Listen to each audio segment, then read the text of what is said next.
Voyager autrement partie 3, l'opportunité du voyage. On se retrouve en Malaisie et en fait on traverse la Malaisie d'ouest en est. Et puis il s'avère que au bout d'une journée plus dure que les autres.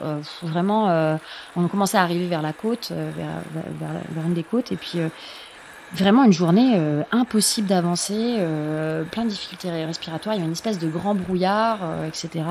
On fait 30 kilomètres.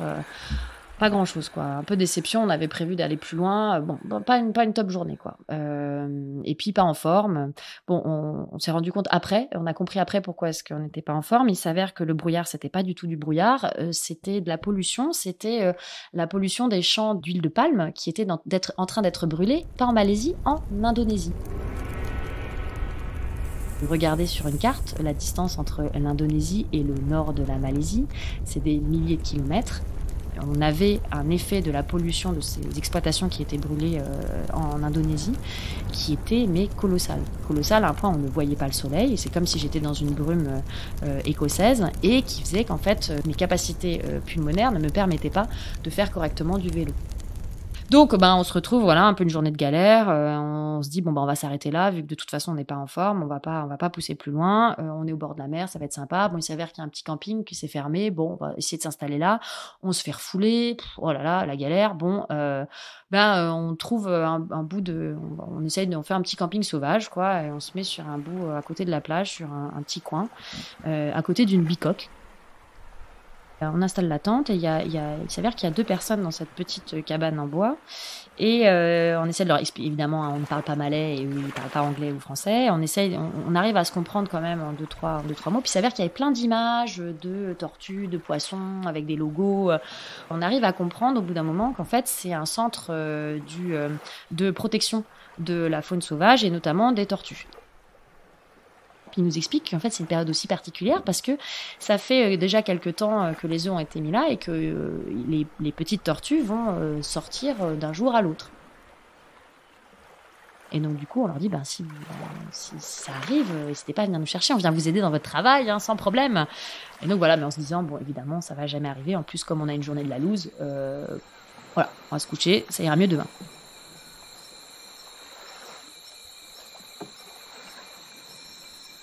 Milieu de la nuit, 3h du mat, on entend des mecs gueuler à côté de la tente « Peignou, Peignou !» Alors évidemment, aucune idée de ce que ça veut dire. Et bousculer notre tente, on se dit « Mais qu'est-ce qui se passe ?» On sort à moitié habillé dehors en disant « Qu'est-ce qui se passe ? Qu'est-ce qui se passe ?»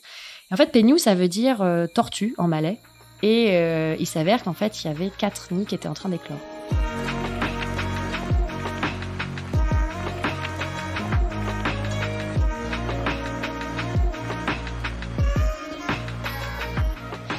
Et on se retrouve à 3h du mat avec ces 2 gardiens de la biodiversité à récupérer les toutes petites tortues qui étaient en train de sortir de leurs œufs, les prendre dans nos mains, les mesurer, faire un relevé de l'intégralité de leurs mesures, les déposer sur le bord de la mer et surveiller qu'en fait elles partent bien à l'eau. Ce moment, c'est juste complètement dingue en fait. Ce que ça provoque en termes d'émotions, se retrouver tout seul avec la lumière de la lune sur cette immense plage à observer ce moment de vie, c'était juste complètement dingue. Et en fait, pour moi, ça montre bien aussi ce que permet le voyage à vélo. C'est-à-dire qu'en fait, on aurait voyagé autrement, on ne se serait jamais arrêté là. C'est une opportunité du chemin. C'était pas un lieu de destination, c'était pas un espace où je souhaitais aller. C'est un coup de bol incroyable, mais c'est ça aussi le voyage au long cours, c'est ça aussi le fait de voyager lentement et de se laisser la liberté de s'arrêter quand on est moins en forme ou de s'arrêter là où ça nous plaît. C'est justement se laisser la possibilité d'observer ça. Voyager à travers le monde, c'est aussi se reconnecter à soi, au monde, aux autres. Et ce voyage au long cours, finalement, nous renvoie à ce que nous sommes et à la manière dont nous vivons. Chacun à son rythme, à son tempo. Ce voyage, Alban ne l'a pas choisi par hasard. Il est au cœur d'un autre chemin, un chemin profondément ancré en terre, à notre terre.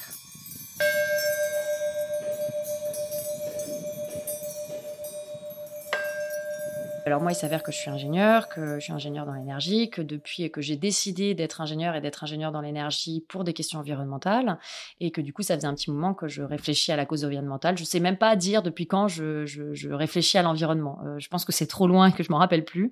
À chaque fois avec des modalités très différentes.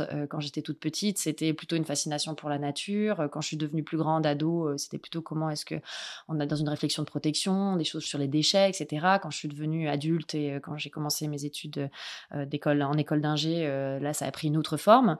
Et puis, je pense, au sein de l'école d'ingé, et puis beaucoup après, ça a pris une réflexion que maintenant je peux appeler une réflexion de transition, mais que je consentissais pas comme ça au départ.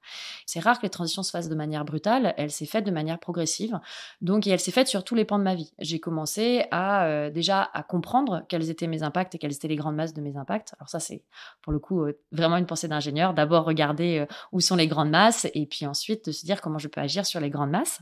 Et ben j'ai fait ça en fait pour ma vie, et je me suis dit les grandes masses, elles sont comment je mange, comment je me déplace, là où j'habite, comment je consomme. Et donc j'ai commencé à réfléchir à ce que je faisais, à faire évoluer mes pratiques.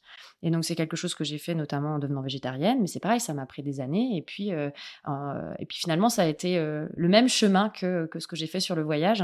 C'est d'abord en se posant une contrainte, en se disant j'arrête de manger de la viande. Pareil, j'arrête de prendre l'avion. Donc c'est quelque chose qui est une contrainte au départ, je m'empêche d'eux, qui est très vite devenu en fait une immense satisfaction. C'est-à-dire que je me suis rendu compte que finalement j'étais en meilleure santé sans manger de la viande, que je pensais que je n'aimais pas faire la cuisine, et en fait je me suis rendu compte que si, j'aimais faire la cuisine, mais que je n'aimais pas cuisiner la viande. Donc ça peut paraître très très très idiot, mais en fait voilà, ça fait partie de mon parcours de vie. Je me suis rendu compte qu'en fait ce qui était au départ une contrainte est devenu très rapidement finalement une évolution de vie qui me convenait tout à fait, qui me convenait bien mieux que la vie que j'avais avant et qui me paraissait être la vie normale.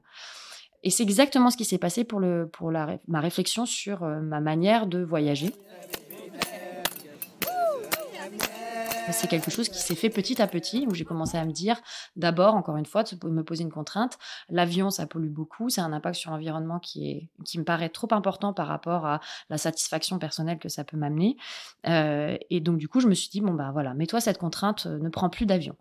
Je savais qu'en fait, depuis toujours, j'aimais bien prendre le train, mais en fait, je me suis rendu compte que j'adorais voyager lentement. Parce que ça me permet de prendre conscience de la distance que je parcours, du territoire que je traverse, des évolutions de ce territoire, etc., qu'on n'a pas du tout dans le vol.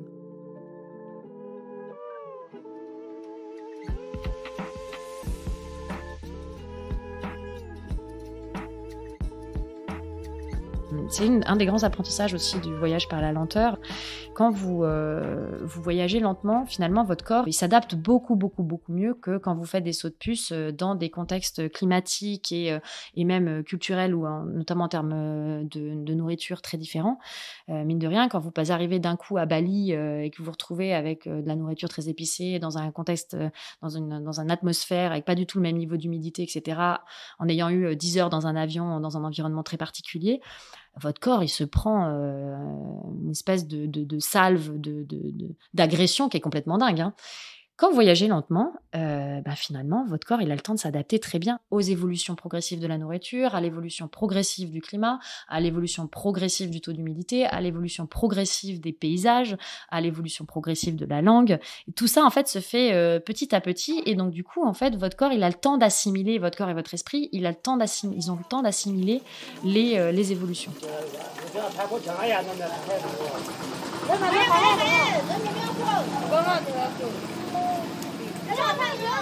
Je pense que ces voyages aussi, ça apprend à quel point on a besoin de peu pour vivre, et pour vivre vraiment bien.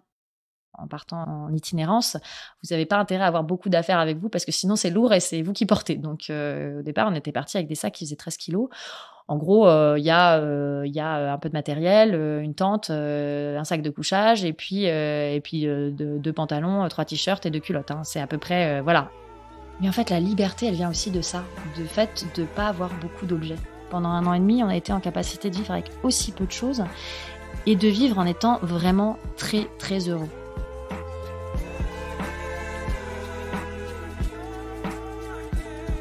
Jusqu'à changer une vie. Ce voyage a une fin, mais marque aussi un nouveau départ. En quatrième et dernière partie de cette mini-série audio, Alban nous raconte en quoi ce périple l'a transformé et partage avec vous les bons plans. Et si, vous aussi, vous vous lanciez dans une telle aventure? Ou peut-être, commenceriez-vous simplement par redécouvrir votre environnement quotidien en pédalant?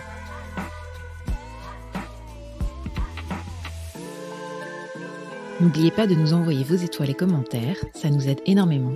Un grand merci à vous.